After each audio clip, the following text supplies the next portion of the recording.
Je m'appelle Liam. J'ai 28 ans, et mes propres parents m'ont dit que j'étais jetable. Avant que je vous raconte comment leur monde soigneusement construit a implosé à la seconde où j'ai franchi cette porte, faites-moi une faveur et dites-moi d'où vous regardez dans les commentaires ci-dessous.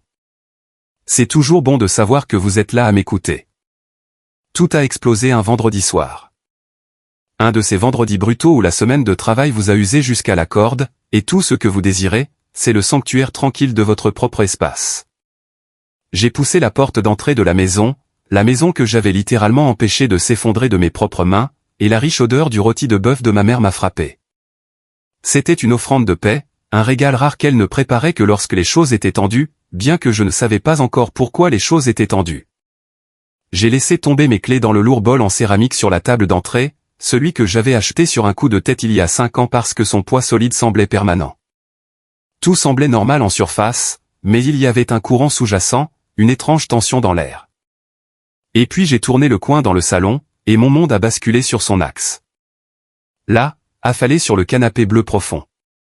Mon canapé, celui pour lequel j'avais méticuleusement économisé, celui qui m'avait coûté 1 mois de salaire après que les ressorts de l'ancien aient finalement éclaté, était assise ma jeune sœur, Chloé. Elle avait l'air parfaitement à l'aise. Blotti à côté d'elle, avec un bras nonchalamment passé sur le dossier du canapé, se trouvait son mari, Marc. Son expression était un mélange d'ennui et de satisfaction suffisante. Je me suis figé, les mains encore sur le cadre de la porte. Chloé était une comète, entrant en trombe dans nos vies à de rares intervalles avant de disparaître à nouveau. Elle n'était pas rentrée à la maison depuis plus d'1 an. C'était l'enfant prodige de la famille. Celle qui nous avait tous embrassés pour nous dire au revoir juste après les funérailles de mon grand-père pour aller poursuivre ses rêves chatoyants et importants. Me laissant derrière pour patauger dans les décombres du deuil de notre famille. Liam. Tu es rentré, a gazouillé ma mère, Eleanor, sortant de la cuisine en s'affairant. Elle s'essuyait les mains sur son tablier, ses mouvements saccadés et peu naturels. Son sourire était un peu trop tendu sur son visage, une chose cassante et fragile. Mon père, Richard, est sorti du porche arrière, s'essuyant les mains sur son pantalon. Son visage était un masque de résolution sinistre, cette expression pierreuse et indéchiffrable qu'il portait toujours lorsqu'un verdict avait été rendu et qu'il était sur le point de prononcer la sentence. Chloé ? Marc ? Qu'est-ce qui se passe ? Ai-je demandé, ma voix sortant plate et creuse. Chloé s'est détachée de Marc et s'est jetée sur moi, m'enveloppant dans un nuage de parfum écœurant de douceur.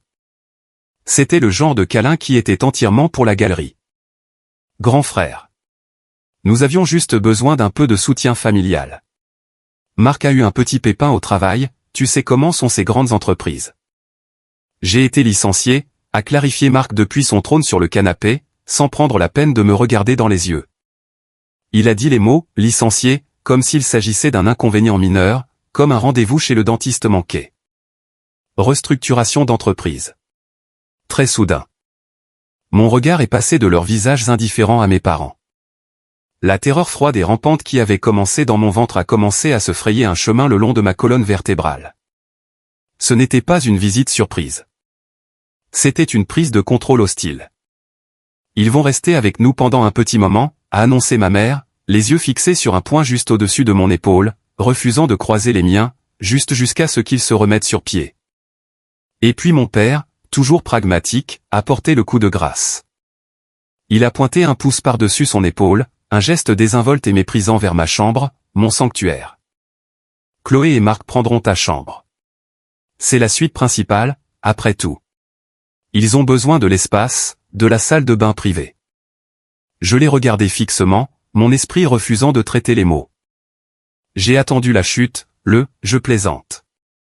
Elle n'est jamais venue. D'accord, ai-je dit lentement, en forçant le mot à sortir. Alors, où suis-je censé dormir ? Mon père a haussé les épaules, un geste d'une indifférence si profonde que ça m'a fait mal physiquement. Tu peux vider le débarras au sous-sol. Ou tu peux déménager. C'est ton choix. L'air dans mes poumons s'est transformé en glace. Le débarras. Une boîte en béton de 3 mètres sur 3, sans fenêtre, remplie de pots de peinture rouillée, de décorations saisonnières et d'une odeur persistante de moisissure. C'est ce que je valais. Ma mère se tenait là, tordant son tablier, regardant partout sauf vers moi. C'est Chloé qui a remué le couteau dans la plaie. Sa voix vive et joyeuse, totalement dépourvue de honte. Et, maman dit que si tu pouvais être sorti de la chambre d'ici demain soir, ce serait génial. Marc et moi voulons prendre de l'avance sur la redécoration ce week-end. On pense à une toute nouvelle palette de couleurs. J'ai regardé leurs visages, un par un. Ma sœur, l'assassin souriant. Mes parents, les bourreaux silencieux. Et à ce moment précis et cristallisant, quelque chose en moi ne s'est pas seulement brisé. Il s'est figé sur place. Il est devenu dur. Et froid. Et clair. J'ai fait un seul signe de tête, lent et délibéré. D'accord, ai-je dit, ma voix étrangement calme. D'accord. Je comprends. Mais ils ne comprenaient pas. Ils ne comprenaient pas du tout. Ils m'ont vu capituler de la même manière que je l'avais toujours fait. Ils pensaient qu'ils ne faisaient que déplacer des meubles. Ils n'avaient aucune idée qu'ils venaient de démolir leur propre fondation. Il y a 5 ans, cette maison n'était pas un foyer. C'était un mausolée, un monument à l'homme qu'il avait construit de ses propres mains, mon grand-père. Son cœur avait lâché un mardi matin alors qu'il bricolait le câblage du nouvel îlot de cuisine, laissant derrière lui un désordre de fils dénudés, d'armoires à moitié installées, et un silence plus lourd et plus suffocant qu'un poids physique. Les funérailles ont été un sinistre défilé de visages familiers tordus par la sympathie, d'assiettes de ziti au four, et de l'écho creux de mes propres pas sur les parquets. Ma mère, Éléanore, était un spectre, se déplaçant dans les pièces que son père avait remplies de son rire tonitruant, sa main traînant sur son fauteuil préféré, comme si elle pouvait encore y sentir sa présence. Mon père, Richard, s'était retiré dans une forteresse de silence, son chagrin une coquille dure et impénétrable. Et puis il y avait Chloé. Elle avait pleuré, bien sûr, mais ses larmes semblaient différentes. Elles étaient théâtrales, publiques. 2 jours après que nous ayons enterré grand-père, je l'ai trouvé dans sa chambre baignée de soleil, un tourbillon d'activité, entouré de 2 immenses valises ouvertes. Elle fredonnait. « Tu pars déjà ?» ai-je demandé, ma voix rauque. Je me suis appuyé contre le cadre de la porte, le bois frais contre mon épaule. « Je dois partir, Liam » a-t-elle dit, le dos tourné alors qu'elle pliait habilement une robe d'été jaune vif. Mon stage de design en ville commence lundi. C'est une opportunité incroyable, le genre qu'on ne peut pas laisser passer. Maman ne va pas bien, Chloé. Elle mange à peine. Papa n'a pas dit plus de 10 mots depuis la cérémonie. Je sais, et c'est tout simplement horrible, a-t-elle soupiré, se tournant enfin vers moi, ses yeux grands et pleins de ce que je reconnais maintenant comme une sincérité calculée, mais je ne peux pas simplement arrêter ma vie. Grand-père aurait voulu que j'y aille. Il a toujours dit que j'étais destiné à de grandes choses. Elle s'est approchée et a posé ses mains sur mes bras, son contact léger et fugace. En plus, tu es tellement meilleur que moi pour toutes ces choses. Tu sais comment gérer papa quand il devient silencieux. Tu sais ce dont maman a besoin. Tu peux t'occuper d'eux. Elle l'a dit avec une telle facilité, une telle conviction désinvolte. Tu peux t'occuper d'eux. Ce n'était pas une demande. C'était un transfert de responsabilité, un fardeau qu'elle se délestait de ses propres épaules pour le placer carrément sur les miennes. À la porte d'entrée, elle m'a fait un rapide bisou en l'air, ses valises heurtant mes jambes. Appelle-moi tous les jours pour me dire comment tout le monde va, a-t-elle gazouillé, une promesse vive et fausse. Et puis elle est partie, montant dans un taxi, ne laissant derrière elle que la faible odeur de son parfum cher et le poids du monde entier sur mes épaules. J'ai été laissé sur le porche, regardant le taxi disparaître au bout de la rue, filant vers son avenir excitant et sans attache. Mon propre avenir, un poste prometteur d'ingénieur junior à Seattle, me semblait soudain à 1 million de kilomètres. Ce soir-là, le silence dans la maison était assourdissant. J'ai trouvé ma mère dans la cuisine, assise sur un seau retourné au milieu du chantier, fixant simplement l'enchevêtrement de fils qui pendait du plafond. « Je ne peux pas faire ça, Liam » a-t-elle chuchoté, sa voix un fil fragile. « Je ne peux pas vivre ici sans lui. Chaque projet inachevé, chaque lame de parquet qui grince. C'est tout lui. C'est trop. » J'avais 23 ans. Mon rêve était emballé dans une boîte en attente d'une étiquette d'expédition. Une nouvelle vie, un excellent salaire, un logement de fonction, un avenir pour lequel j'avais travaillé toute ma vie. Tout était là, m'attendant. Mais en regardant le visage brisé de ma mère et en pensant à mon père, perdu dans son chagrin silencieux, j'ai su avec une certitude déchirante que je ne pouvais pas partir. Pas encore. Je me suis approché et je me suis agenouillé à côté d'elle sur le sol en contreplaqué poussiéreux. Tu n'auras pas à le faire seul, maman, ai-je dit, ma voix plus épaisse que je ne l'avais prévu. Je ne vais nulle part. Je vais rester. Je finirai la cuisine pour toi. Je m'occuperai de tout. Je te le promets. Elle s'est effondrée contre moi, ses sanglots silencieux et désespérés, trempant l'épaule de ma chemise. C'est à ce moment-là que mon avenir a changé. Cette nuit-là, j'ai appelé le cabinet à Seattle. Je peux encore entendre la déception dans la voix du responsable du recrutement. Je me suis dit que c'était un sacrifice temporaire. Un court délai. Juste jusqu'à ce qu'il soit stable. Juste jusqu'à ce que la blessure béante du deuil commence à cicatriser. Mais, temporaire, est un menteur. C'est un mot qui vous séduit pour vous faire sacrifier. Et avant que vous ne vous en rendiez compte, 5 ans ont passé. Ma promesse, faite dans une cuisine poussiéreuse et à moitié finie, était devenue le plan de ma prison. Les 5 années qui ont suivi n'ont pas été vécues. Elles ont été endurées. Ma vie est devenue une boucle monotone de responsabilités. J'ai trouvé un emploi d'ingénieur décent dans une entreprise locale. Il manquait du prestige et de la trajectoire de carrière du poste de Seattle, mais il était à 15 minutes en voiture de la maison, et c'était une nécessité. La tension artérielle de mon père est devenue un problème, et ma mère a développé une peur de conduire sur l'autoroute. J'étais donc le chauffeur désigné pour chaque rendez-vous chez le médecin, chaque course à l'épicerie, chaque trajet à la pharmacie. Mon salaire n'était pas le mien. C'était une ressource domestique. Avant même que je ne le voie, il était mentalement alloué. Une grande partie allait directement au paiement de l'hypothèque. Le prêt était à leur nom, mais les fonds provenaient de mon compte par un virement direct chaque mois. Le reste était absorbé par les impôts fonciers, les services publics, l'assurance et la liste sans cesse croissante des réparations ménagères. Lorsque le vieux réfrigérateur a finalement rendu l'âme, son dernier souffle une flaque d'eau tiède sur les nouveaux carreaux que j'avais posés, c'est moi qui ai payé pour un nouveau. Lorsqu'une tempête hivernale a arraché une section de bardeau du toit, c'est moi qui ai passé un week-end sur une échelle dans le froid glacial, à le réparer moi-même pour économiser le coût d'un couvreur. Je ne leur ai jamais jeté à la figure. Je pensais que mes actions parlaient d'elles-mêmes. Je croyais, dans ma naïveté, que mon sacrifice était une chose silencieuse et noble qu'ils voyaient et appréciaient tacitement. Mais ma famille ne communique pas par une appréciation silencieuse. Leur langage est celui de la critique et de la comparaison. Chaque appel de Chloé était un jour de fête nationale. Ma mère criait pour mon père, et ils se blottissaient autour du haut-parleur, leurs visages illuminés d'adoration. Oh, Chloé! Ton voyage à Napa a l'air divin. As-tu eu ce nouveau sac à main dont tu parlais? Le patron de ta sœur pense qu'elle est un génie. Il la coache personnellement. Imagine ça. Après ces appels, un froid s'abattait sur la maison. La lueur s'effaçait de leur visage, et ils me regardaient comme s'ils me remarquaient pour la première fois. Un meuble terne qu'ils avaient oublié. Les commentaires, comme de petites coupures de papier, suivaient inévitablement. Tu as l'air fatigué, Liam, observait ma mère alors que j'essayais de décompresser après une journée de 10 heures. Tu devrais essayer de sourire davantage. Chloé a un sourire si merveilleux et lumineux. Ta sœur pense à acheter un condo, annonçait mon père de derrière son journal. Elle se constitue un vrai patrimoine.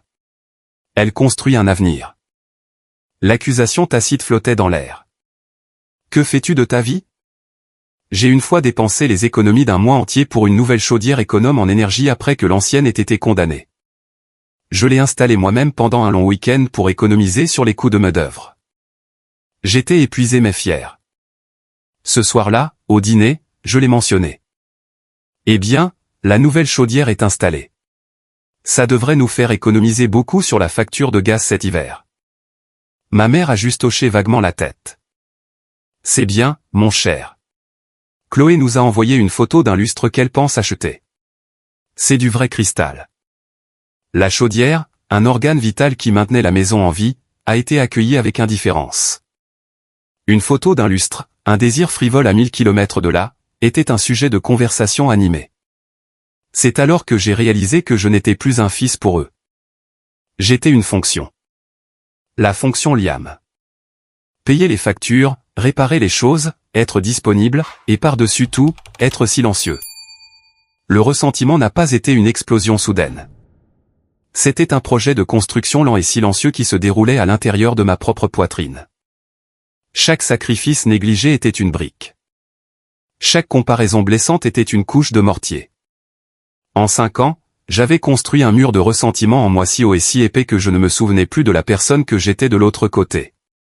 Le moment où les fissures capillaires de mon sang-froid soigneusement construit ont commencé à se transformer en quelque chose de bien plus grave est arrivé le jour de mon 27e anniversaire.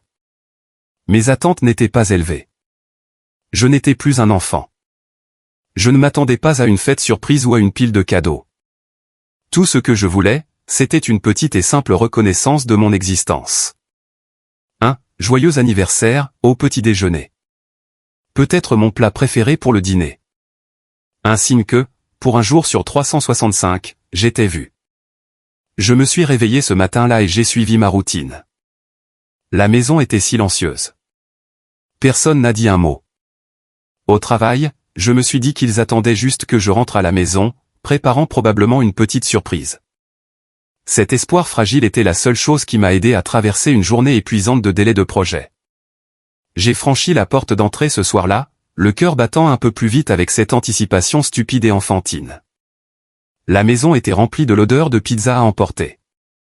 Mes parents étaient sur le canapé en train de regarder un jeu télévisé, des boîtes de pizza en équilibre sur la table basse. Ils ont levé les yeux en entrant. « Oh, Liam, tu es rentré ?» a dit ma mère, la bouche pleine. « Prends une part avant que ça ne refroidisse. »« Ouais, longue journée » ai-je répondu, la voix creuse. J'ai attendu. Mon père a juste grogné en guise de salutation, les yeux rivés sur la télévision. Le silence s'est étiré, épais et suffocant. Mon anniversaire n'était pas une surprise, c'était un non-événement. Il n'avait même pas été enregistré sur le radar.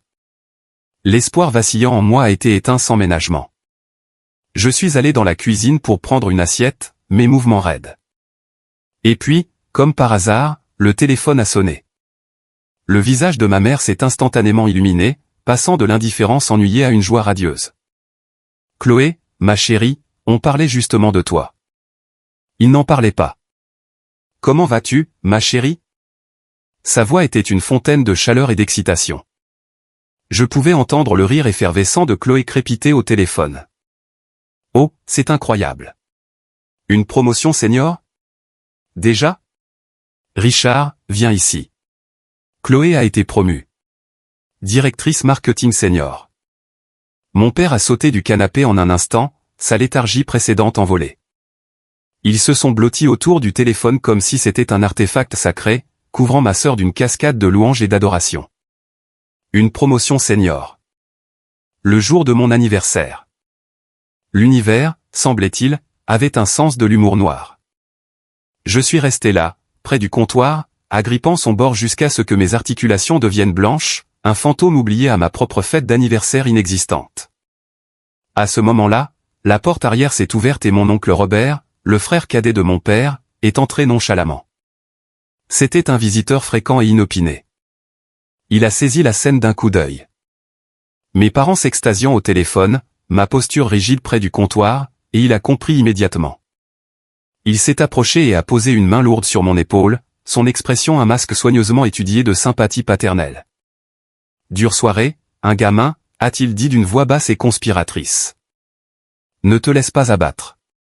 Tu sais comment ils sont avec elle. » C'est l'objet brillant. Il m'a dirigé vers la table de la salle à manger, créant une petite bulle d'intimité.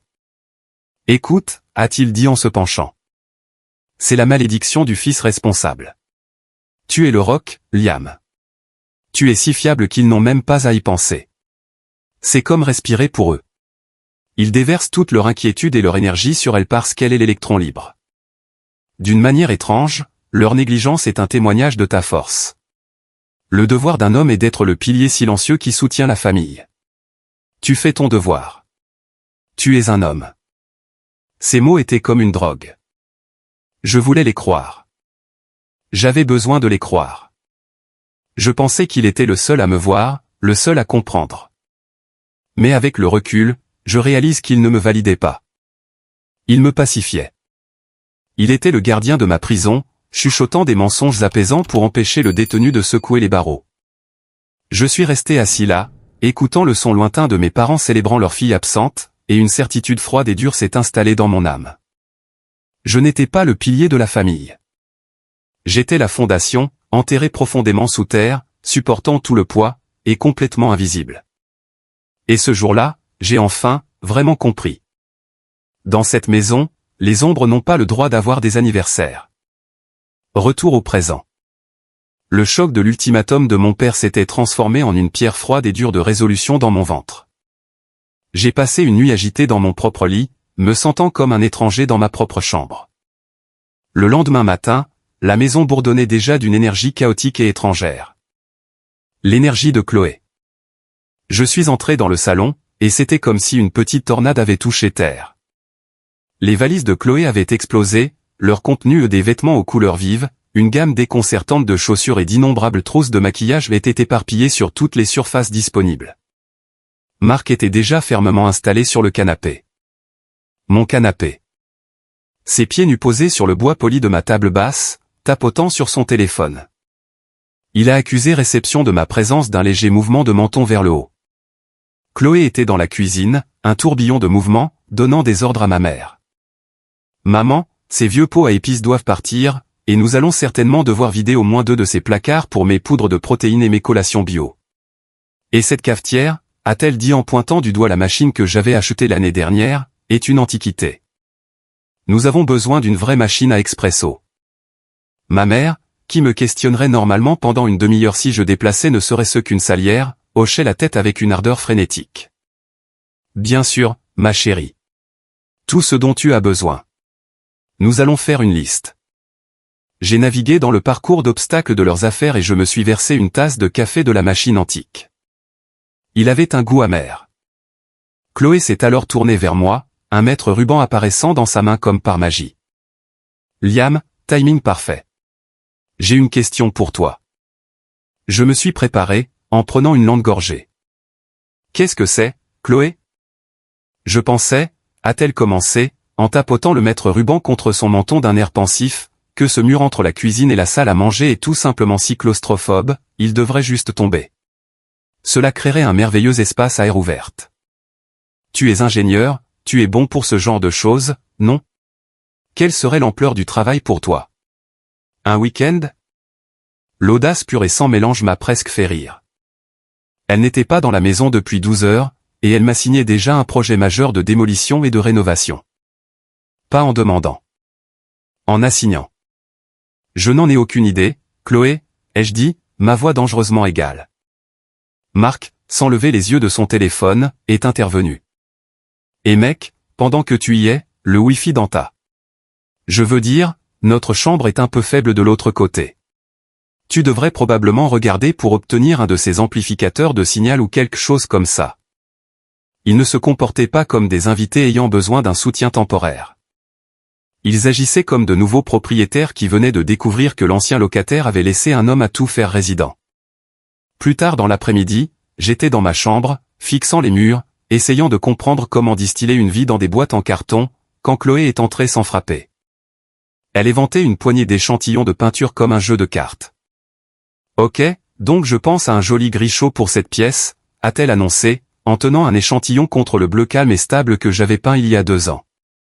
Quelque chose de plus sophistiqué, tu vois? Ça fera vraiment ressortir mes tirages d'art. Elle a jeté les échantillons sur mon lit.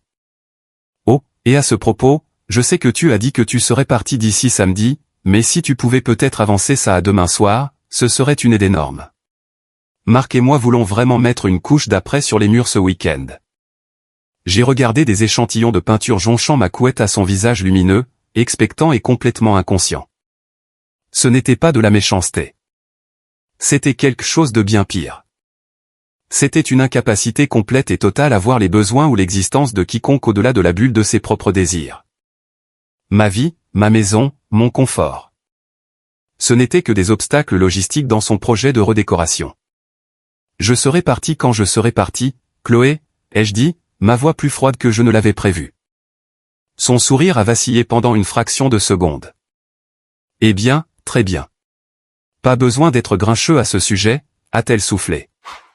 Et puis elle est sortie en trombe, laissant derrière elle l'odeur de son parfum et les échantillons de peinture offensants. La vis se resserrait. Chaque demande privilégiée, chaque renvoi désinvolte, était un autre tour, créant une pression dangereuse à l'intérieur de ma poitrine. Ils ne prenaient pas seulement ma chambre. Ils essayaient de m'effacer. Ce samedi après-midi était un enfer particulier. J'étais un fantôme dans ma propre maison, emballant des boîtes en silence, pendant que le reste de la famille bourdonnait d'excitation. Ma mère était au téléphone, planifiant bruyamment le barbecue de bienvenue pour Chloé le week-end suivant, invitant tante, oncle et cousins. Oh, c'est tout simplement merveilleux de l'avoir de retour. La maison semble revivre, l'ai-je entendu dire. Mon père, qui passait habituellement ses week-ends dans un silence de pierre, était en fait engagé dans une conversation avec Marc. Marc pontifiait sur un projet de crypto-monnaie, et mon père hochait la tête, un air d'excitation par procuration sur le visage. Je n'étais pas seulement invisible. Mon absence était la cause de leur célébration. Je ne pouvais plus le supporter. Je me suis retiré dans le seul endroit où ils ne me suivraient pas. Le sous-sol. Je suis entré dans le débarras froid et humide, ma nouvelle chambre proposée, et je me suis assis sur une pile de vieux journaux. L'air était épais de l'odeur de poussière et de décomposition. C'était ça. C'était la récompense pour 5 ans de devoirs et de sacrifices indéfectibles. Une boîte en béton. Le désespoir est une lentille puissante. Il brûle tout le brouillard de l'indécision et met en évidence vos vraies options. Et à ce moment de désespoir pur et non dilué, un souvenir a jailli. Un fantôme d'il y a 5 ans. L'offre d'emploi à Seattle. L'entreprise. Le nom de la responsable des ressources humaines. Linda. C'était un coup de poker ridicule et insensé. Une passe avait Maria depuis ma propre zone d'embut avec une seconde restante au chronomètre. Mais une chance sur 1 million est toujours une chance. Et c'était infiniment mieux que la certitude de cette tombe en béton. Mes doigts, moites de sueur nerveuse, ont tâtonné avec mon téléphone. J'ai trouvé le numéro de l'entreprise en ligne, j'ai navigué dans le menu automatisé, et quand une voix humaine a répondu, j'ai demandé le service des ressources humaines. Puis, le cœur battant contre mes côtes, j'ai demandé Linda. Je m'attendais à ce qu'on me dise qu'elle n'y travaillait plus. C'est elle, a répondu une voix calme et professionnelle. Ma propre voix était un croassement sec. Bonjour Linda. Je m'appelle Liam Evans. Vous ne vous souvenez probablement pas de moi, mais on m'a offert un poste là-bas il y a environ 5 ans. J'ai laissé ma phrase en suspens, la folie de l'appel m'envahissant. Il y a eu une pause. Je pouvais entendre le faible clic d'un clavier. Liam Evans, a-t-elle dit lentement, du programme de recrutement universitaire. Bien sûr, je me souviens.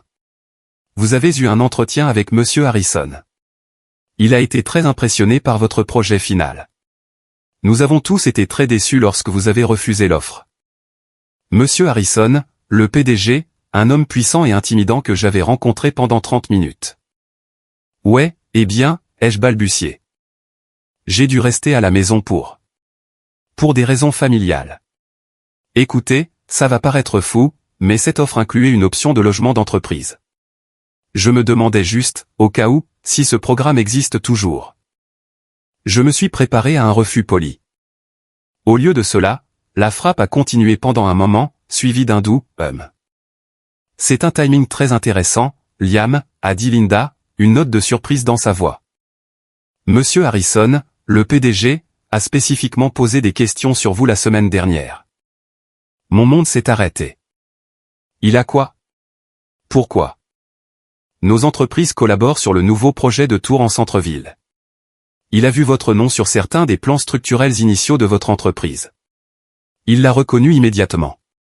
Il s'est souvenu de votre dossier, m'a dit que vous étiez celui qui nous avait échappé. Il m'a même demandé de retrouver votre ancienne offre et de la réactiver dans notre système, au cas où. Il a dit, et je cite, « Un homme avec ce genre de loyauté envers sa famille est exactement le genre d'homme que je veux pour construire mes gratte-ciel. » J'ai penché la tête en arrière contre le mur de béton froid et humide, le téléphone pressé contre mon oreille. Le monde à l'extérieur du sous-sol s'est estompé. C'était surréaliste.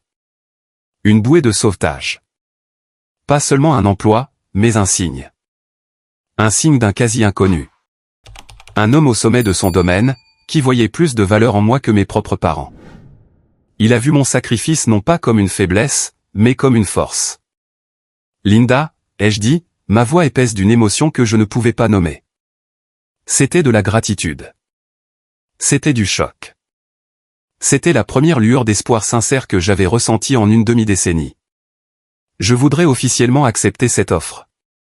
Quand puis-je commencer? Je pouvais entendre le sourire dans sa voix.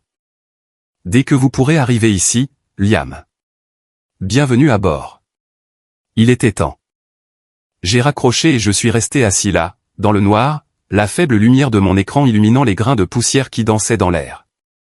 Le froid du sous-sol avait disparu, remplacé par un feu rugissant dans ma poitrine. Une décision n'avait pas seulement été prise. Elle avait été forgée. Il voulait que je parte. Très bien. Je partirai. Mais je partirai selon mes propres termes, et j'emporterai tout mon monde avec moi. Après cet appel, un calme profond et presque terrifiant s'est installé en moi.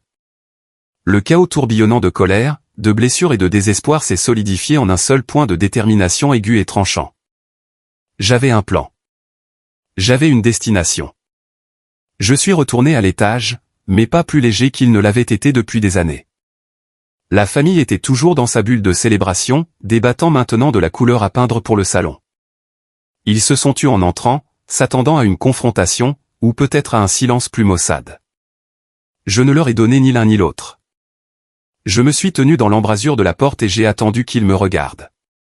J'y ai réfléchi, ai-je dit, ma voix claire et égale. Et vous avez raison. C'est mieux pour tout le monde si je déménage complètement. J'ai pris quelques dispositions. Je serai parti d'ici demain soir. Le soulagement sur leur visage était une chose physique. Une expiration collective. C'était si transparent que c'en était presque insultant. Ma mère a joint les mains, une image de bienveillance maternelle. Oh, Liam, je pense que c'est une décision très mature et altruiste. C'est ce qu'il y a de mieux pour tout le monde. Ouais, mec, a ajouté Marc depuis le canapé, me faisant un pouce levé paresseux. Pas de rancune. On apprécie que tu sois si cool avec ça. Pas de rancune du tout, ai-je répondu, et le sourire que je leur ai fait n'était pas forcé. C'était le sourire sincère d'un homme qui tenait toutes les cartes et savait que ses adversaires ne réalisaient même pas qu'ils étaient dans un jeu. Ils avaient gagné, pensait-il. Le Liam dévoué et prévisible allait faire ses valises, laisser derrière lui la vie confortable qu'il avait construite pour eux, et disparaître commodément. Ils étaient si aveuglés par leur victoire qu'ils ne pouvaient pas voir le cheval de Troie qu'ils venaient d'accueillir dans leur maison. Mon silence et ma conformité étaient mon bouclier et mon épée. Je n'ai pas argumenté. Je n'ai pas fait de scène. J'ai simplement accepté. Cela les a si complètement apaisés qu'ils sont immédiatement retournés à leur conversation sur les échantillons de peinture, me chassant de leurs esprits comme un problème qui avait été résolu. Mais ma soirée ne faisait que commencer. Je suis allé dans ma chambre, j'ai fermé la porte et je me suis mis au travail. Mon téléphone est devenu mon centre de commandement. Mon premier appel a été pour une entreprise de déménagement ouverte 24h24. Oui, bonjour. J'ai besoin de réserver votre plus grand camion pour demain matin. 8 heures précises. J'ai besoin d'au moins 2 hommes, et ils doivent être efficaces. Mon deuxième appel a été pour une installation de stockage près de mon nouveau bureau. Bonjour, j'ai besoin de votre plus grande unité climatisée. Oui, à partir de demain. Je serai là l'après-midi pour signer les papiers. Ensuite, les services publics. Je suis allé en ligne. Le forfait câble et Internet au débit, qui était à mon nom et payé depuis mon compte, a été programmé pour être déconnecté. Date de fin de service, demain, 17h. Les services de streaming premium que je payais, abonnements annulés.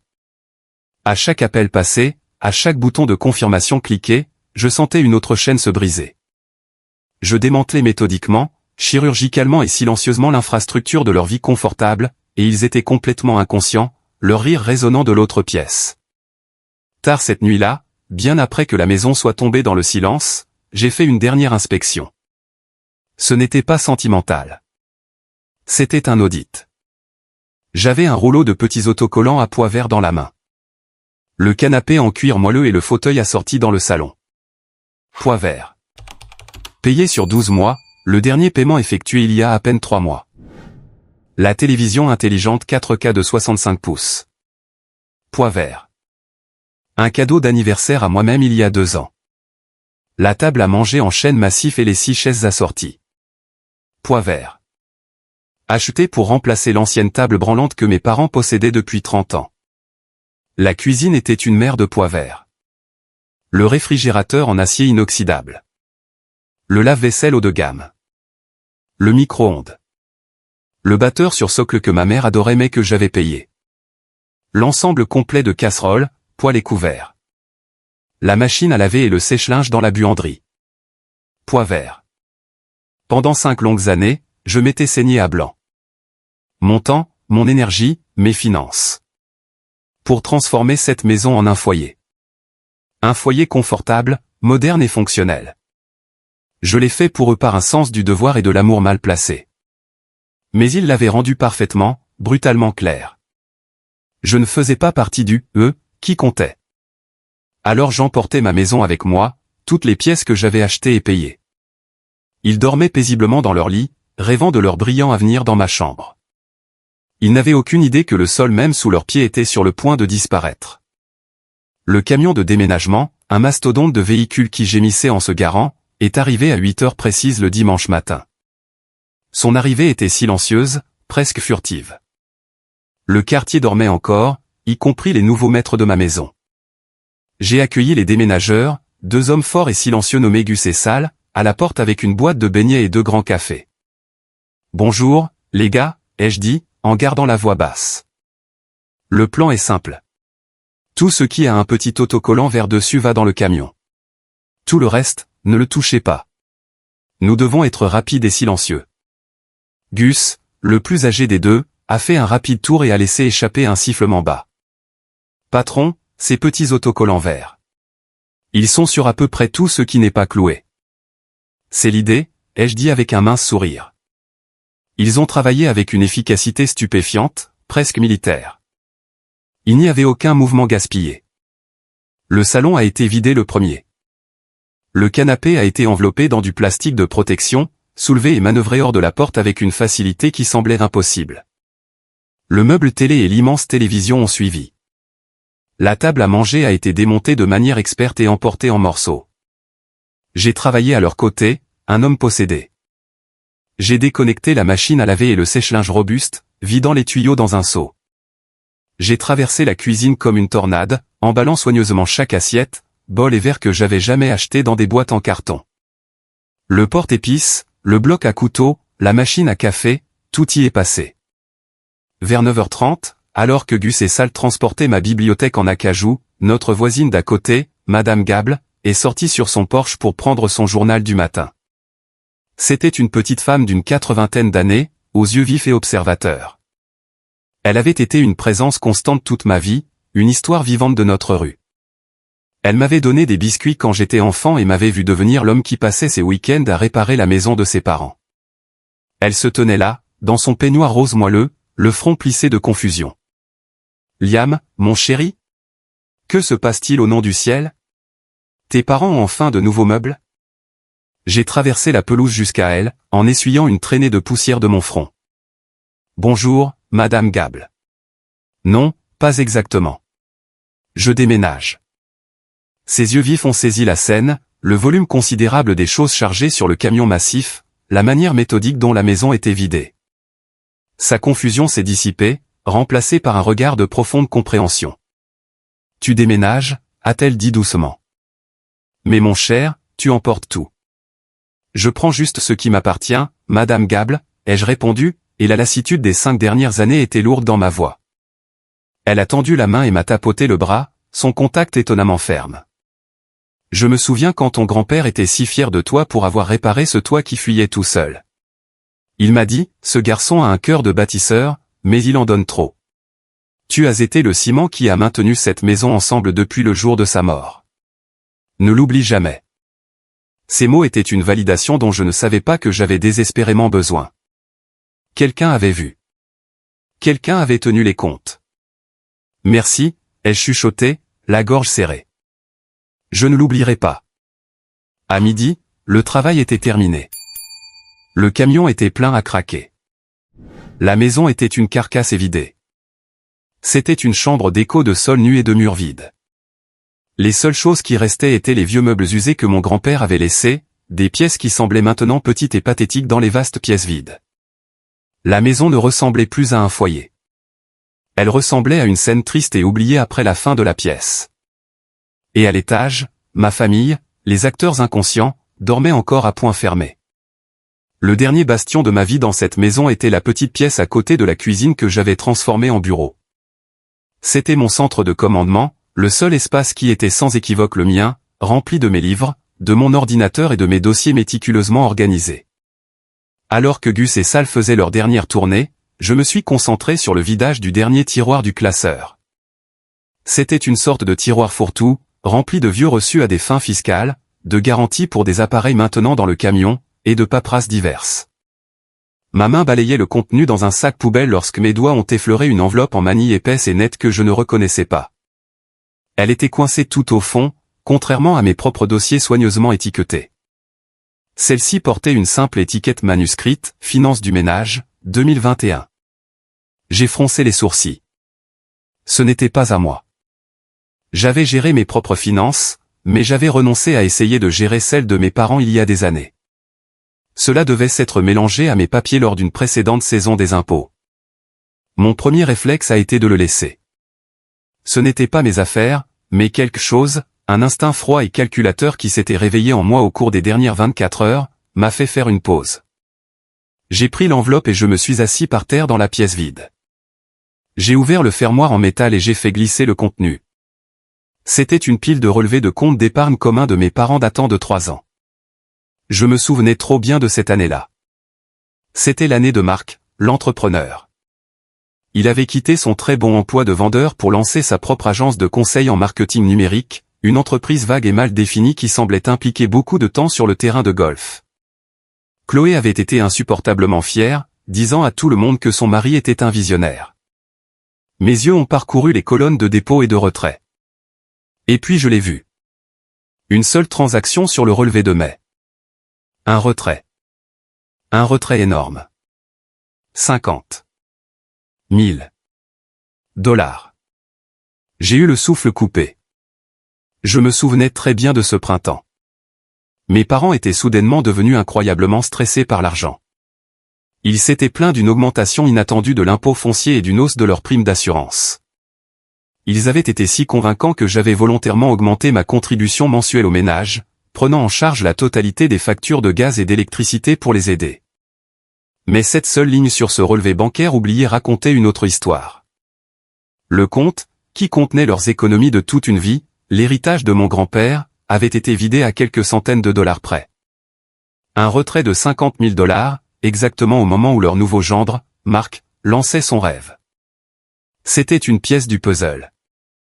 Je ne connaissais pas encore la forme complète du puzzle, mais je savais que cette pièce était essentielle. Elle était lourde dans ma main, dense de secrets et de mensonges. L'ancien Liam l'aurait remise en place, honteux de fouiner. Le nouveau Liam, celui qui était en train d'évacuer sa vie, a plié le relevé avec une précision clinique et l'a glissé dans la poche intérieure de sa veste. Il reposait contre ma poitrine, un carré de vérité froid. C'est le dernier, patron, a dit Gus depuis l'embrasure de la porte, me surprenant. On est tous chargés, prêts à prendre la route. Je me suis levé et j'ai jeté un dernier regard panoramique sur la maison évidée. Je suis allé dans la cuisine et j'ai posé mon jeu de clés sur le comptoir nu et taché. Elles ont fait un petit bruit solitaire dans le vaste silence. Puis je suis sorti par la porte d'entrée, la tirant derrière moi. Je n'ai pas attendu le déclic. Je n'ai pas regardé en arrière. Je suis monté dans ma voiture et j'ai suivi le camion de déménagement dans la rue, m'éloignant de mon passé et vers un avenir inconnu, laissant derrière moi une bombe à retardement prête à exploser au moment où ma famille se réveillerait enfin face au cauchemar qu'elle avait créé. Le premier appel est arrivé à 14h17. Je connais l'heure exacte parce que je venais de brancher ma télévision dans mon nouvel appartement. C'était un espace propre et minimaliste au 7e étage avec une large fenêtre qui donnait sur la ligne d'horizon de la ville. C'était plus petit que la maison, mais c'était à moi. Gus et Sal venaient de partir, après que je leur ai donné un pourboire généreux pour leur discrétion et leur efficacité. Je déballais ma cafetière, le symbole d'un nouveau matin, lorsque l'écran de mon téléphone s'est allumé avec le visage de ma mère. Je l'ai regardé un instant, puis j'ai appuyé sur le bouton ignorer. Une minute plus tard, il a de nouveau vibré. Mon père. J'ai ignoré celui-là aussi. Puis est venue une avalanche de SMS de Chloé. C'était une masterclass en escalade de panique. Le premier, tout en majuscule, OU accent grave sont tous les meubles. Le deuxième, 30 secondes plus tard, Liam, ce n'est pas drôle. On t'a cambriolé? Le troisième, une minute après, attends. C'est toi qui as fait ça. Tu as tout pris. Appelle-moi tout de suite. J'ai lu les SMS, un étrange sentiment de détachement m'envahissant. J'ai pris une profonde inspiration et j'ai bloqué son numéro. Puis j'ai bloqué les numéros de mes parents. Le silence qui a suivi était le son le plus profond et le plus paisible que j'ai jamais entendu. J'ai passé le reste de la journée dans un tourbillon d'activités, déballant des boîtes, arrangeant des meubles, créant un foyer à partir des morceaux de mon ancienne vie. J'ai commandé une pizza dans un restaurant local, j'ai bu une bière fraîche directement à la bouteille, et pour la première fois en 5 ans, je me suis senti complètement et totalement en paix.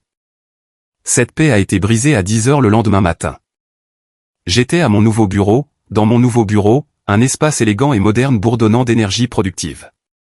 Mon nouveau patron, David, un type vif et pragmatique qui m'avait recommandé au PDG, me présentait les schémas du projet de la tour du centre-ville. Ma carrière commençait pour de vrai cette fois.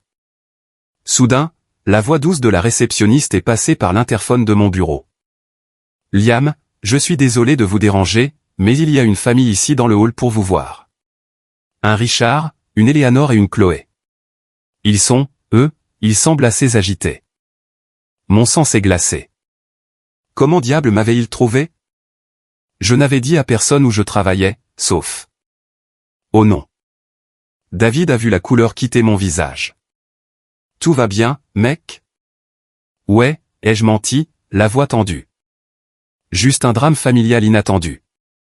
Pourriez-vous leur dire que je suis en réunion toute la journée et que je ne peux pas être dérangé? » La réceptionniste a transmis le message. C'était comme jeter une allumette sur une flaque d'essence. Je pouvais entendre la voix de mon père beugler même depuis le bout du long couloir. « Je me fiche qu'il soit en réunion avec le pape. Faites sortir mon fils tout de suite. » Tout le bureau s'est tu. Des têtes ont surgi au-dessus des cloisons des cubicules. C'était un cauchemar d'entreprise. En quelques instants, 2 gardes de sécurité de l'immeuble se dirigeaient vivement vers le hall. Je ne pouvais pas supporter de regarder, mais je ne pouvais pas détourner le regard. Je les ai vus du bout du couloir, escortant ma famille furieuse et gesticulant hors des portes vitrées. Ma mère sanglotait hystériquement. Chloé avait l'air de cracher du feu. Le visage de mon père était un masque de rage pure et meurtrière. L'humiliation était une vague physique qui m'a submergé. Mes nouveaux collègues évitaient studieusement mon regard. Ma vie professionnelle avait commencé par un cirque à 3 pistes de la fabrication de ma famille. Pendant ma pause déjeuner, une pause que j'ai prise dans ma voiture juste pour m'échapper, j'ai appelé Michael, mon soi-disant meilleur ami depuis la maternelle, la seule personne à qui j'avais fait confiance avec la nouvelle de ma fuite. « Michael, que as-tu fait ?» ai-je demandé sans préambule. Il a eu la grâce de paraître honteux. « Écoute, Liam, je suis désolé. Chloé m'a appelé. Elle était frénétique. Elle a dit que tu avais juste disparu, vidé la maison, et qu'ils étaient tous morts d'inquiétude, pensant que quelque chose de terrible t'était arrivé. Et tu as marché? Après tout ce que je t'ai raconté au fil des ans. Elle a commencé à parler d'un gros héritage familial qui allait être versé, a-t-il balbutié, la voix faible. Elle a dit qu'il y avait eu un énorme malentendu et que si je l'aidais à te contacter pour tout éclaircir, elle s'assurerait que je sois généreusement récompensé. Mec, tu sais que j'ai toutes ces dettes d'études. La trahison était si vénale, si bon marché, que ça m'a presque fait rire. Il avait vendu notre amitié de 20 ans pour un mensonge, pour un salaire fantôme chuchoté par une narcissique manipulatrice. Waouh, ai-je dit doucement. Juste, waouh. J'ai raccroché et j'ai bloqué son numéro aussi. Mon monde se rétrécissait, mais les personnes qui y restaient étaient solides. Ce soir-là, je savais que je ne pouvais pas me cacher. Cela devait se terminer. La confrontation était inévitable et il valait mieux qu'elle se déroule selon mes termes, pas dans le hall de mon nouveau travail. J'ai conduit jusqu'à l'ancienne maison, celle qui n'était plus la mienne. Leur voiture était dans l'allée. Je suis resté assis dans ma voiture pendant un long moment, j'ai pris une profonde inspiration et j'ai senti les bords nets du relevé bancaire pliés dans la poche de ma veste. C'était ma seule arme. Je suis sorti, j'ai marché sur le chemin familier et j'ai sonné. Mon père a ouvert la porte si violemment qu'elle a heurté le mur. Son visage était un nuage d'orage, ses yeux crachant des éclairs. « Tu as un sacré culot de te montrer ici après m'avoir embarrassé à ton nouveau travail » a-t-il grogné. Je suis venu pour en finir, ai-je dit, ma voix étrangement calme. Je suis passé devant lui dans le salon caverneux. Le vide était choquant. Leurs quelques meubles restants ressemblaient à de tristes reliques oubliées dans un musée de l'échec. Ma mère et Chloé étaient assises sur le sol poussiéreux, leurs visages tachés de larmes et de rage. Marc planait près de la cuisine vide, l'air profondément mal à l'aise. « En finir » a hurlé ma mère en se relevant d'un bond. « Tu vides notre maison, tu voles nos biens, tu nous humilies en public. Et tu veux en finir ? Tu es un enfant égoïste, cruel et ingrat, Liam. » « Je n'ai rien volé, maman, ai-je dit, ma voix stable comme un roc. J'ai pris ce qui était à moi. J'ai des reçus pour chaque article qui a quitté cette maison. J'ai pris les choses que j'ai payées avec mon propre salaire. Le salaire que je gagnais pendant que je payais aussi votre hypothèque, vos services publics et que j'achetais votre nourriture. Pendant 5 ans. Nous t'avons donné un toit sur la tête. Nous t'avons laissé vivre ici, a tonné mon père, son visage devenant d'un rouge dangereux. Vraiment, ai-je rétorqué, la glace dans mes veines commençant enfin à brûler. Où est-ce que j'ai gardé un toit sur les vôtres ? Qui est monté sur ce toit pendant une tempête pour réparer la fuite ? Qui a payé la facture d'impôt foncier de $1000 l'année dernière quand vous avez dit que vous étiez à court ? Qui a payé la nourriture dans le garde-manger que vous allez manger pour le dîner ce soir ? Un silence épais et accablant a rempli la pièce. Il n'avait pas de réponse car la vérité était une étrangère gênante. C'est Chloé qui a finalement rompu l'impasse. Sa voix un sifflement bas et venimeux. Tout ça n'est qu'un jeu pour toi, n'est-ce pas ? Tu as fait ça pour être cruel. Tu as fait ça pour tout gâcher pour nous. Juste au moment où nous sommes enfin rentrés à la maison. Juste au moment où nous avions le plus besoin du soutien de notre famille. Elle a fait un pas vers moi, les mains serrées en poing à ses côtés. Qu'est-ce qui ne va pas chez toi ? Nous sommes rentrés à la maison. Et tu fais ça. Maman et papa nous avaient promis. Ils nous avaient promis que l'argent de l'héritage de grand-père était là. Nous attendaient. Était-ce ton plan malade depuis le début ? De voler ça aussi ? Et c'était là. Le mot. Héritage. La vraie et laide raison de leur retour. Il ne s'agissait pas de soutien familial. Il n'a jamais été question d'amour. Il s'agissait d'un jour de paix. Un sourire lent, froid et sans humour a touché mes lèvres. J'ai glissé la main dans la poche de ma veste, mes mouvements délibérés. J'ai sorti le relevé bancaire plié et usé. Je le lui ai tendu entre mon pouce et mon index. Quel héritage, Chloé ? Ai-je demandé doucement. Elle a arraché le papier de ma main comme si c'était un billet de loterie gagnant. J'ai regardé son visage pendant qu'elle le lisait. C'était un spectacle fascinant et terrible. Ses yeux, grands d'anticipation avide, ont parcouru la page. J'ai vu le moment où son cerveau a enregistré la date, il y a 3 ans. J'ai vu la confusion alors qu'elle parcourait les colonnes. Et puis j'ai vu le moment exact où ses yeux se sont posés sur le retrait de $50 000 et le solde proche de 0 en bas. La couleur a quitté son visage. Le papier tremblait dans sa main. C'est d'il y a 3 ans, a-t-elle balbutié, en levant les yeux, ses yeux fous de panique. Ça dit que le compte est vide. C'est un faux. Tu as falsifié ça. Elle s'est retournée brusquement, tendant le papier à nos parents. Il ment. N'est-ce pas ? C'est un menteur. Papa, dis-moi qu'il ment. Mon père a fixé un poing sur le sol nu, sa mâchoire travaillant silencieusement. Ma mère s'est dissoute en sanglots pathétiques et haletants. L'héritage est parti, Chloé, ai-je dit, ma voix coupant les pleurs de ma mère. Il est parti depuis très, très longtemps, et je pense que nous savons tous où il est allé. Mes yeux se sont tournés vers Marc, qui avait soudain l'air de vouloir que le sol l'avale tout entier. 50 000 $. C'est un sacré investissement de départ pour une agence de conseil en marketing numérique, n'est-ce pas, Marc? La vérité finale et l'aide flottaient dans l'air, épaisse et empoisonnée. Chloé a regardé de mon visage à celui de Marc, puis à notre mère en pleurs et à notre père silencieux. La trahison s'est dessinée sur son visage. Un lever de soleil lent et horrible de compréhension. Vous m'aviez dit que l'argent était là, a-t-elle chuchoté, sa voix se brisant. Vous nous avez laissé perdre notre appartement. Vous nous avez dit de rentrer à la maison, que tout irait bien. Vous m'avez menti. Et ma mère, à travers ses sanglots saccadés, a finalement vendu la mèche. Nous voulions juste que tu rentres à la maison, ma chérie.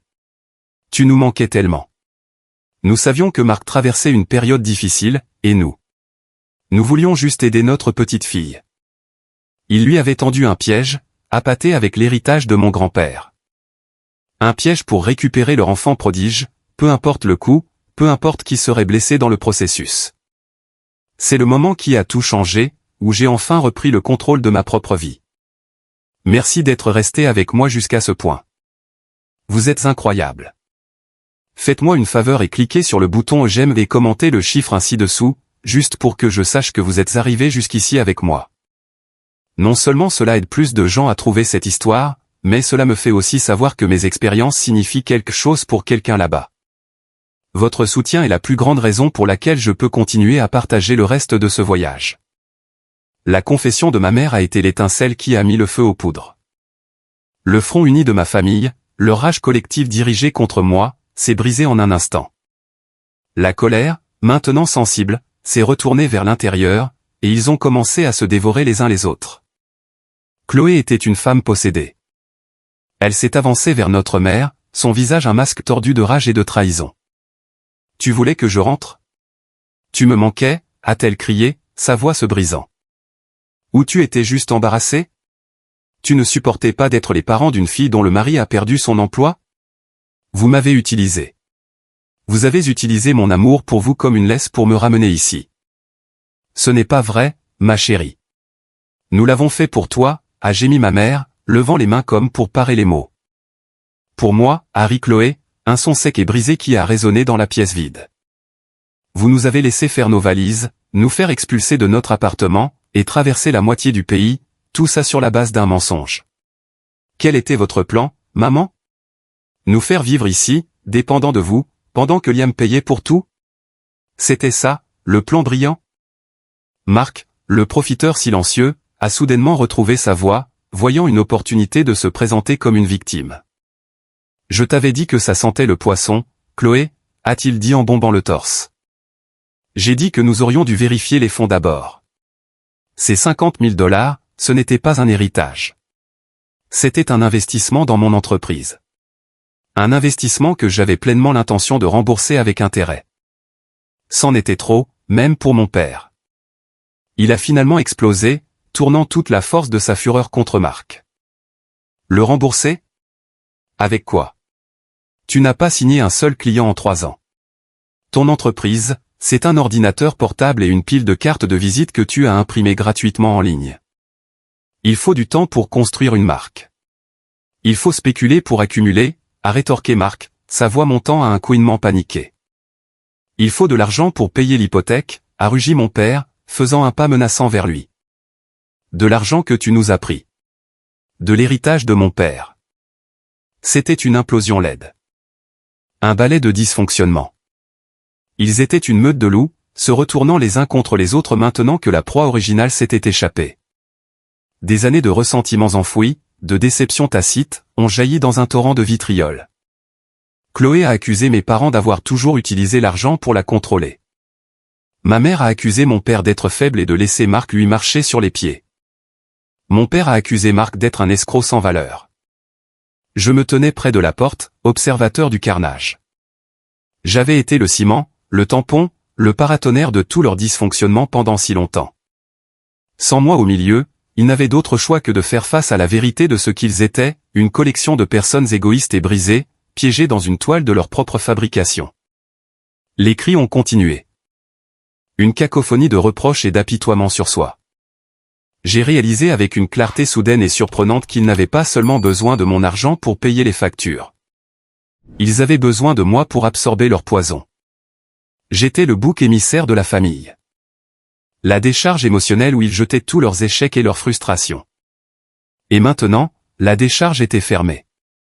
Les ordures s'accumulaient en plein milieu de leur salon vide, et ils s'étouffaient tous avec la puanteur. J'en avais vu plus qu'assez. J'ai attendu un moment de silence sauvage et haletant. Une brève pause dans la tempête alors qu'ils se rechargeaient tous pour la prochaine volée d'accusations. Dans ce silence, je me suis dirigé vers le centre de la pièce et j'ai posé un dossier épais de format légal sur le parquet nu. Il a atterri avec un bruit sourd et définitif. « Qu'est-ce que c'est que ça ?» a demandé mon père, sa voix rauque et graveleuse d'avoir crié.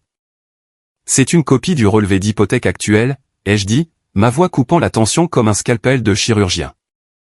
Il y a aussi la dernière évaluation de l'impôt foncier, la police d'assurance habitation, et une liste de numéros de contact pour les compagnies d'électricité, de gaz et d'eau. J'ai regardé directement ma mère, puis mon père. Leur visage était vide de confusion. La maison, l'hypothèque, tout est encore à vos noms. À partir du 1er du mois prochain, toutes les factures de services publics qui étaient en paiement automatique depuis mon compte bancaire seront annulées. Vous allez devoir les appeler et mettre en place vos propres arrangements de paiement. Chloé a fixé le dossier sur le sol comme si c'était une grenade dégoupillée. Tu vas juste t'en aller?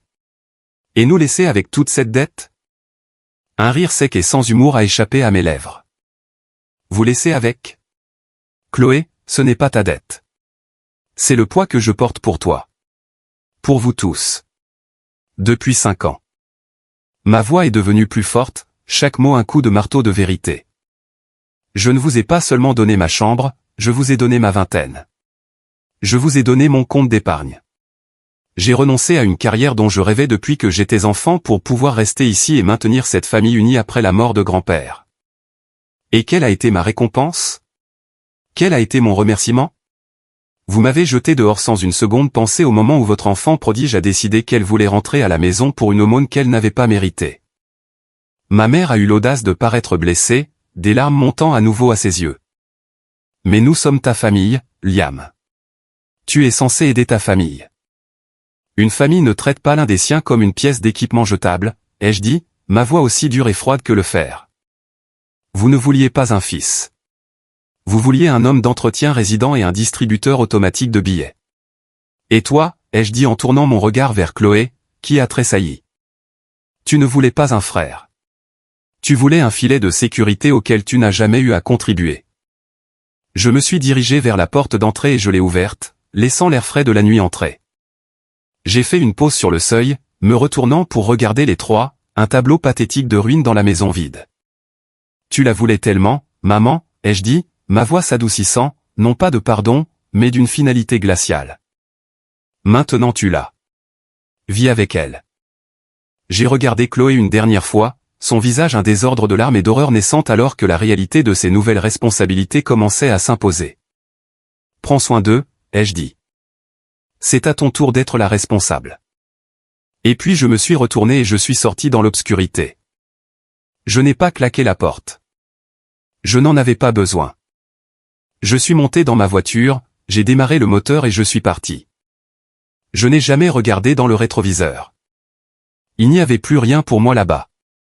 Les 4 mois qui ont suivi ont été une éducation sur ce que l'on ressent quand on respire. Sans le poids écrasant des besoins de ma famille, de leurs attentes, et de leur dénigrement constant et subtil, le monde semblait plus léger. L'air semblait plus frais. Les couleurs semblaient plus vives. Mon nouveau travail n'était pas seulement un travail. C'était une vocation. Le travail était exigeant, complexe et profondément satisfaisant. Et pour la première fois de ma vie professionnelle, j'étais vu. J'étais valorisé. Monsieur Harrison, le PDG, est devenu un mentor improbable. Il s'arrêtait à mon bureau pour vérifier mes progrès, non pas comme un suzerain, mais comme un confrère bâtisseur.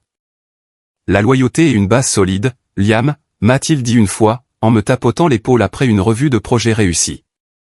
C'est ce qui fait tenir un gratte-ciel, et c'est ce qui fait qu'un homme se tient droit. Nous sommes heureux de vous avoir. Des mots comme ceux-là, venant d'un homme comme lui, étaient la validation que mon propre père ne m'avait jamais donnée. Je n'ai pas seulement travaillé dur. J'ai prospéré. J'ai mis toute l'énergie que j'avais autrefois dépensée à réparer des robinets qui fuyaient et à apaiser les humeurs de ma mère dans ma carrière. Mon patron, David, est devenu plus qu'un collègue. Il est devenu le frère que je n'ai jamais vraiment eu. Nous prenions des bières après une longue semaine, et je lui racontais lentement, avec hésitation, des bribes de mon histoire. Il n'a jamais offert de pitié bon marché. Il écoutait juste, secouait la tête et disait, « Mec, c'est dingue. Bravo d'avoir enfin choisi toi-même. » Je construisais une nouvelle vie, brique par brique, tout comme j'avais autrefois reconstruit cette vieille maison. Mais cette fois, le plan était le mien. J'ai exploré la ville, j'ai trouvé une petite salle de sport et j'ai commencé le processus maladroit et embarrassant de sortir à nouveau avec des gens. Je découvrais Liam. Pas le fils. Pas le frère. Pas l'homme à tout faire. Juste Liam. Et je commençais à l'apprécier. Un après-midi pluvieux, David s'est approché de mon bureau, en me tendant son téléphone. « Mec, regarde ça », a-t-il dit à voix basse. C'était une annonce immobilière. Pour mon ancienne maison. Un panneau, à vendre, bon marché était planté dans la pelouse que j'avais méticuleusement entretenue sans mauvaise herbe. La description en ligne était un chef-d'œuvre de jargon immobilier désespéré. Charmante maison à rénover avec de belles bases. Une toile blanche attendant votre touche personnelle. Énorme potentiel. J'ai cliqué sur les photos. La maison était un fantôme. Toujours principalement vide. Les pièces nues semblaient tristes, caverneuses et froides. Il n'avait même pas pris la peine de repeindre mon ancienne chambre. Le bleu calme était toujours sur les murs. Un témoignage silencieux d'une vie qui avait été effacée. Je suppose qu'ils n'ont pas pu s'en sortir, a dit David doucement. Je suppose que non, ai-je répondu. Un étrange cocktail de mélancolie et de justification tourbillonnait dans ma poitrine. Cette maison contenait tant de mon histoire, tant de ma douleur. Mais en la voyant comme ça, une coquille évidée vendue à prix réduit, j'ai ressenti un sentiment final de clôture. Elle n'avait jamais vraiment été à moi au départ. Quelques semaines plus tard, le panneau « à vendre » a été remplacé par un panneau « vendu ». J'ai appris par les rumeurs du quartier qu'il l'avait vendu à une forte perte, juste assez pour rembourser la banque et échapper à la saisie. La famille que j'avais laissée derrière moi était en chute libre. Ma mère travaillait comme réceptionniste dans un cabinet dentaire. Mon père, sa fierté brisée, était gardien de nuit dans un entrepôt. Et Chloé, l'enfant prodige à l'avenir brillant, était serveuse dans un restaurant ouvert 24h24. Ces sacs à main de créateurs échangés contre un tablier taché. Ils étaient tous entassés dans un petit 2 pièces délabré près de l'autoroute. L'ironie ne m'a pas échappé. Ils m'avaient offert une boîte en béton au sous-sol, et maintenant ils vivaient tous les 3 dans une. Le même jour où j'ai appris que la maison avait été officiellement vendue, Monsieur Harrison m'a appelé dans son bureau aux parois de verre surplombant la ville. Il m'a dit que les associés n'étaient pas seulement satisfaits, mais profondément impressionnés par mon éthique de travail et mes solutions innovantes sur le projet de la tour. Puis il m'a offert une promotion, chef de projet senior. Elle était accompagnée d'un bureau d'angle, d'une augmentation de salaire significative et du genre de responsabilité que j'avais toujours désiré. La vie, semblait-il, avait un sens de l'humour noir mais finalement juste. Une semaine après ma promotion, alors que je m'habituais encore à la vue depuis mon nouveau bureau d'angle, j'ai reçu un appel d'un numéro que je ne reconnaissais pas. J'ai failli le laisser passer à la messagerie vocale, mais une étrange impulsion m'a fait répondre. « Est-ce que je parle à Monsieur Liam Evans ?» La voix à l'autre bout était formelle, sèche comme du vieux papier. « C'est lui. »« Monsieur Evans, je m'appelle Arthur Finch, de Finch, Covington, Eden. J'étais l'avocat personnel de votre grand-père, Michael Evans, et l'exécuteur de sa succession. Mon cœur a fait un lent et lourd bond. Y a-t-il un problème? Est-ce qu'il s'est passé quelque chose? Bien au contraire, mon garçon, a répondu le vieil avocat, sa voix s'adoucissant.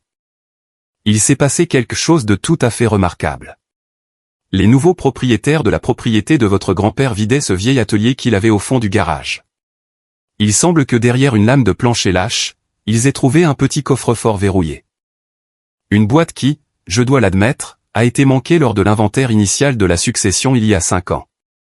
Il a expliqué qu'il lui avait apporté la boîte et qu'en tant qu'exécuteur, il l'avait fait ouvrir. À l'intérieur, il n'y avait ni argent, ni bijoux, juste une seule enveloppe épaisse et scellée avec mon nom écrit sur le devant de l'écriture familière et forte de mon grand-père. Mes mains étaient instables sur le volant alors que je conduisais jusqu'à son majestueux cabinet d'avocat du centre-ville. Le bâtiment sentait les vieux livres et l'argent. Monsieur Finch, un homme distingué au visage aimable et à la chevelure blanche, m'a accueilli d'une poignée de main ferme. Il m'a tendu l'enveloppe. Elle était lourde, faite d'un papier épais et crémeux, et semblait importante.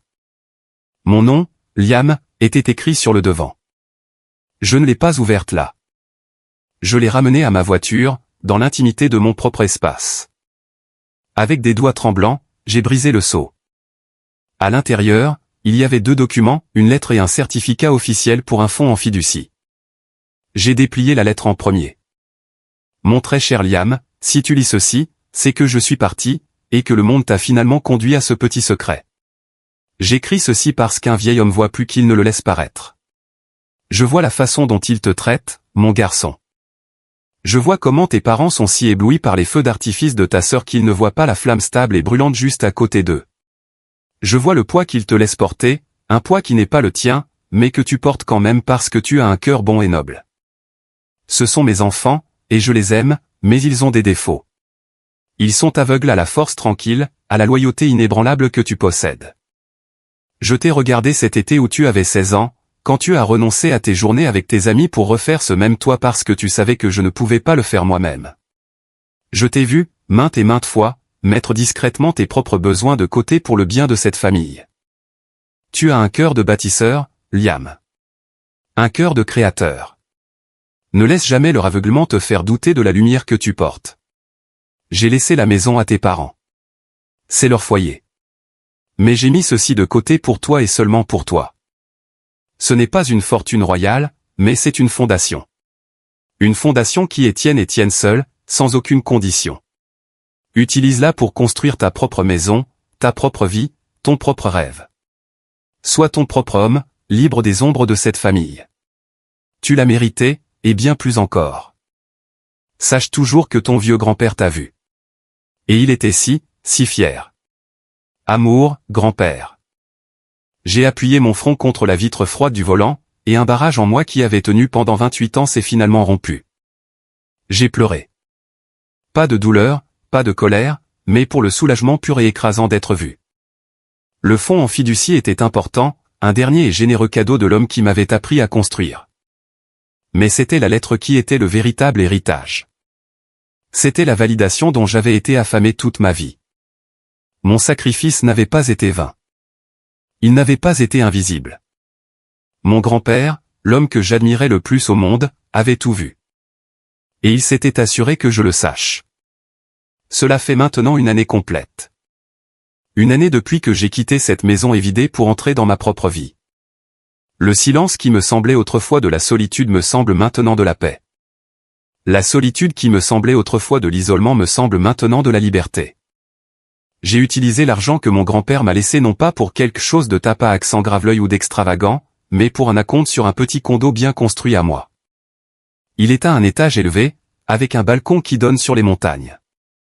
C'est ma fondation, construite sur l'amour et la reconnaissance, non sur l'obligation et le ressentiment. Mon travail continue d'être ma passion. La promotion a conduit à plus de responsabilités, de plus grands projets et un sentiment d'accomplissement qui est entièrement le mien. Je construis des choses qui dureront, des structures tangibles d'acier et de verre qui changeront la ligne d'horizon de la ville. J'ai l'impression de faire enfin ce que j'ai toujours été censé faire, en utilisant mon cœur de bâtisseur pour son but premier. Le silence de ma famille a été absolu. Je sais, par les murmures du quartier, que leur vie est une lutte. Ils sont piégés ensemble dans ce petit appartement, une prison exiguë de leur propre fabrication, travaillant à des emplois qu'ils détestent pour joindre les 2 bouts. Parfois, tard dans la nuit, je ressens un faible écho de quelque chose, pas de la culpabilité, mais une tristesse lointaine et abstraite pour la famille que nous aurions pu être, pour l'amour qui a été gaspillé. Mais je sais avec une certitude qui s'est installée au plus profond de mes os que l'on ne peut rien construire de durable sur un fondement de mensonges. J'ai appris la leçon la plus dure et la plus précieuse de ma vie ce week-end-là. J'ai appris que parfois, l'acte d'amour le plus profond n'est pas de rester, mais de partir. La frontière la plus importante que l'on puisse établir est celle qui protège sa propre âme. On ne peut pas se mettre le feu pour garder les autres au chaud. J'ai passé 5 ans comme combustible humain, et tout ce que j'ai à montrer, ce sont les cicatrices. Ils pensaient que j'étais une partie jetable de la maison, un accessoire qu'ils pouvaient enlever et remplacer à volonté. Ils n'ont jamais compris que je n'étais pas un accessoire. J'étais le mur porteur. Et quand je me suis retiré, toute la structure instable s'est effondrée. La colère est partie maintenant, consumée par le temps et la distance. À sa place, il y a une force tranquille. Je suis libre. Libre du poids écrasant de leurs attentes. Libre de la longue ombre de l'enfant prodige. Je ne suis plus seulement un fils ou un frère. Je suis Liam, le bâtisseur. Et pour la première fois de toute ma vie, cela me semble être tout ce dont j'ai jamais eu besoin. Merci d'avoir écouté mon histoire. J'espère qu'elle a résonné en vous d'une manière ou d'une autre. Avez-vous déjà été dans une situation où vous avez dû choisir entre votre famille et votre propre bien-être? Partagez votre histoire dans les commentaires ci-dessous. Et s'il vous plaît, n'oubliez pas d'aimer cette vidéo et de vous abonner pour ne pas manquer ce que je partagerai ensuite. Votre soutien signifie vraiment le monde.